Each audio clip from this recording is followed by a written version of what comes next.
नमस्कार मित्रांनो आणि मैत्रिणींनो, आपल्या आयुष्यात सगळ्यात जास्त वेदना तेव्हा होत नाहीत जेव्हा एखादा शत्रू आपल्यावर वार करतो, तर वेदना तेव्हा होतात जेव्हा आपली हक्काची माणसं आपल्याला शब्दाच्या तलवारीने कापून काढतात. तुम्ही कधी विचार केलाय का की ज्या माणसांसाठी आपण आपलं पूर्ण आयुष्य वेचतो, ज्यांच्या एका हसण्यासाठी आपण स्वतःचे हजारो त्याग करतो, तीच माणसं एका क्षणात आपल्याला इतका मानसिक त्रास कसा देऊ शकतात की आपल्याला जगायची इच्छाच मरून जाते. बाहेरून पाहताना सगळं काही ठीक वाटतं, पण आतून तुमचं मन रक्ताळलेलं असतं. एक असा सुंदरपणा येतो जिथे आपल्याला कोणाशी बोलावंसं वाटत नाही आणि कुणाकडे आपलं दुःख व्यक्तही करता येत नाही. रात्रीच्या अंधारात छताकडे बघत जेव्हा आपण विचार करतो की माझं काय चुकलं, तेव्हा मिळणारं उत्तर हे शून्याशिवाय दुसरं काही नसतं. आपण अनेकदा विचार करतो की ही माणसं आपलीच आहेत ना, मग यांना माझं दुःख का दिसत नाही की त्यांना मला त्रास देण्यात आनंद मिळतोय. हे प्रश्न तुम्हाला आतून पोखरत राहतात. हा जो मानसिक छळ असतो ना, तो शरीरावरच्या जखमांपेक्षा जास्त खोल असतो. कारण शरीरावरची जखम काळानुसार भरून येते, पण मनावरचा ओरखडा रोज रात्री नव्याने ओला होतो. पण मित्रांनो, हा मानसिक त्रास ही काही तुमची नियती नाही. हे एक असं चक्रव्यूह आहे जिथे तुम्ही नकळत अडकला आहात आणि आज आपण या चक्रव्यूहाचे दरवाजे तोडून बाहेर पडणार आहोत. आज आपण त्या मानवी मानसशास्त्राबद्दल बोलणार आहोत, जे तुम्हाला या दुःखातून सावरण्यासाठी ताकद देईल. आपण फक्त समस्या मांडणार नाही आहोत, तर अशा काही प्रॅक्टिकल पद्धती पाहणार आहोत ज्याने तुमची मानसिक शांतता तुम्हाला परत मिळेल. हा प्रवास कदाचित थोडा कठीण असेल, कारण यात तुम्हाला स्वतःशी संवाद साधावा लागणार आहे. पण या व्हिडिओच्या शेवटी तुम्हाला तुमच्या मनावरचं ओझं हलकं झाल्याचं नक्की जाणवेल.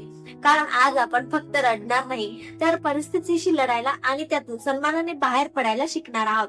मानसिक त्रासाच्या या जाळ्यातून बाहेर पडण्यासाठी पहिली आणि सर्वात महत्वाची पायरी म्हणजे भावनिक अंतर, किंवा ज्याला आपण सेफ डिस्टन्स म्हणतो, तो राखायला शिकणं. आपण अनेकदा काय करतो की एखाद्या व्यक्तीने आपल्याला त्रास दिला की आपण एकतर त्यांच्याशी खूप बांधतो किंवा त्यांच्यापासून कायमचं नातं तोडून टाकतो. पण नाती तोडणं हा नेहमी सोपा पर्याय नसतो, विशेषतः जेव्हा ती माणसं आपल्या घरातील किंवा रक्ताची असतात. अशा वेळी आपण त्यांच्याशी शारीरिक दृष्ट्या एकाच छताखाली राहूनही मानसिक दृष्ट्या अंतर कसं ठेवायचं हे शिकलं पाहिजे.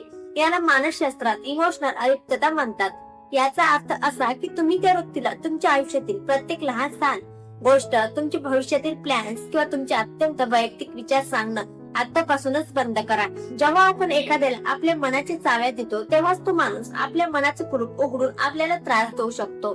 तुमचं वागणं हे आरशासारखं असायला हवं, पण त्या आरशावर कोणाच्याही कडवट शब्दांचा डाग पडू देऊ नका.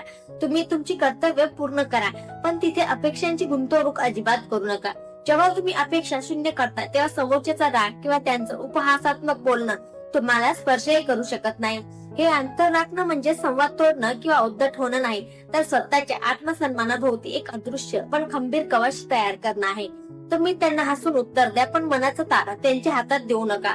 यामुळे होतं काय की समोरची व्यक्ती कितीही प्रयत्न करत असली तरी तुम्हाला दुखवण्यासाठी तिच्याकडे कोणतेही शस्त्र उरत नाही. आता या भावनिक अंतराच्या कवचाला अधिक मजबूत करण्यासाठी आपल्याला एका सखोल मुद्द्याकडे वळावे लागेल. तो म्हणजे समोरच्या व्यक्तीचं मानसशास्त्र नीट समजून घेणं. जेव्हा एखादी जवळची व्यक्ती आपल्याला टोचून बोलते किंवा सतत अपमान करते, तेव्हा आपण ती गोष्ट खूपच पर्सनली घेतो. आपल्याला वाटतं की आपण कुठेतरी कमी पडलोय किंवा आपण वाईट आहोत, म्हणूनच ते असं वागतात. पण वास्तव याच्या अगदी उलट असतं. मानवी स्वभाव असा आहे की जी माणसं आतून स्वतः दुखी असतात, ज्यांना कधी योग्य प्रेम मिळालं नसतं किंवा जे स्वतःच्या आयुष्यातील अपयशाने ग्रासलेले असतात, तेच दुसऱ्यांना त्रास देतात. समोरची व्यक्ती तुमच्यावर विनाकारण ओरडत असेल तर समजा की तिच्या आतमध्ये एक प्रचंड मोठं वादळ आहे, जे तिला स्वतःला सांभाळता येत नाही. ती व्यक्ती एका मानसिक गोंधळातून किंवा वैचारिक दारिद्र्यातून जात आहे. त्यांच्या बोलण्यातून निघणारा तो विषारीपणा हा त्यांचा स्वभाव आहे, तुमची पात्रता नाही.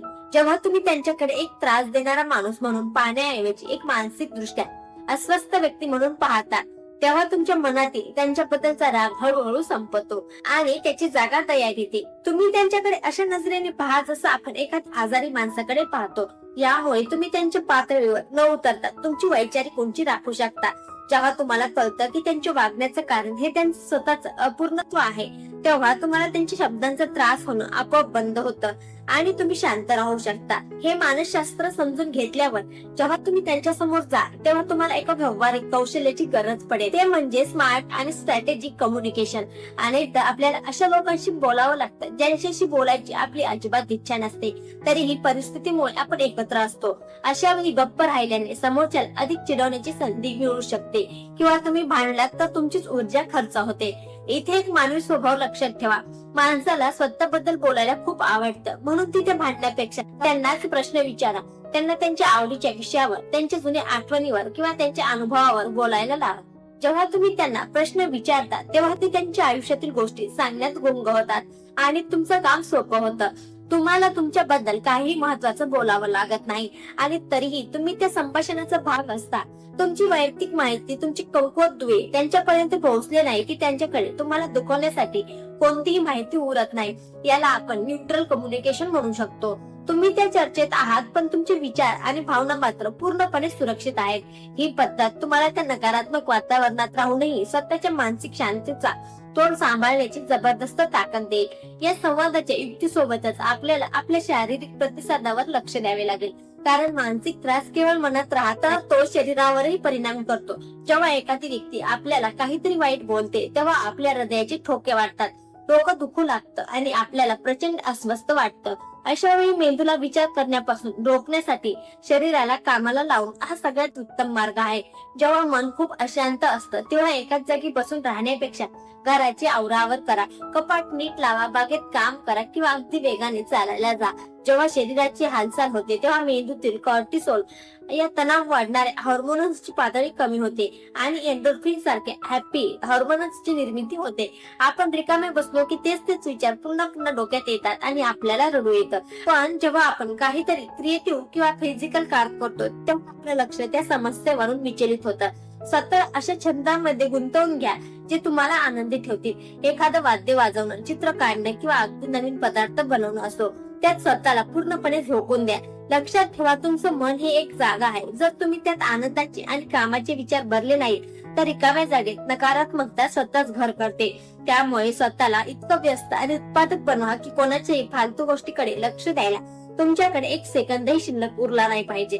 पण या सगळ्या धावपळीत आपण एक महत्वाची गोष्ट करायला विसरतो, ती म्हणजे स्वतःच्या मनाला कृतज्ञतेचे डोस दिले. आपल्याला जो त्रास मिळतोय आपण फक्त त्याच थोड्या नकारात्मक गोष्टीवर इतकं लक्ष केंद्रित करतो की आपल्या आयुष्यातील इतर 90% चांगल्या गोष्टी आपण विसरून जातो.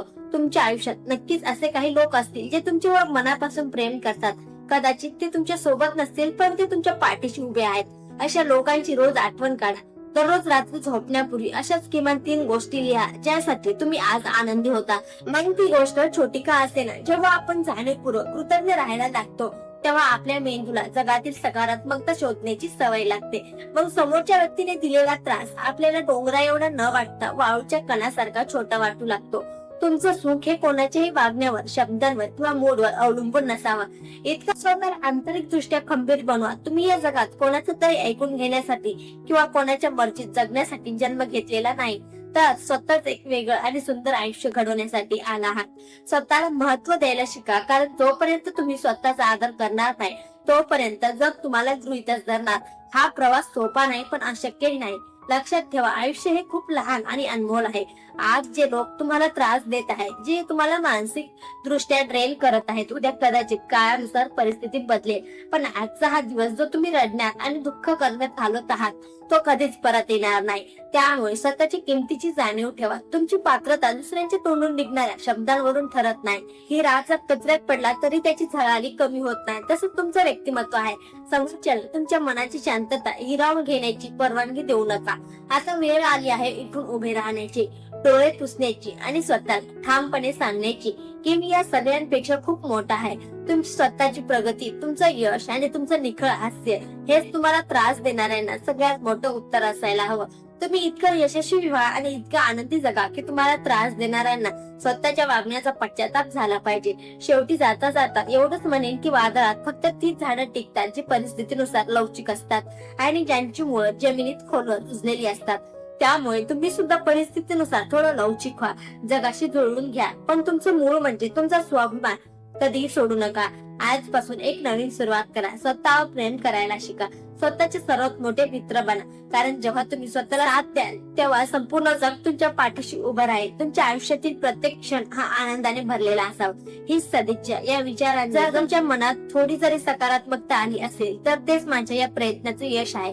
पुन्हा भेटूया अशाच एका प्रेरणादायी विषयासह. तोपर्यंत तुमची काळजी घ्या. मनापासून हसा आणि आयुष्य आनंदाने जगा. धन्यवाद.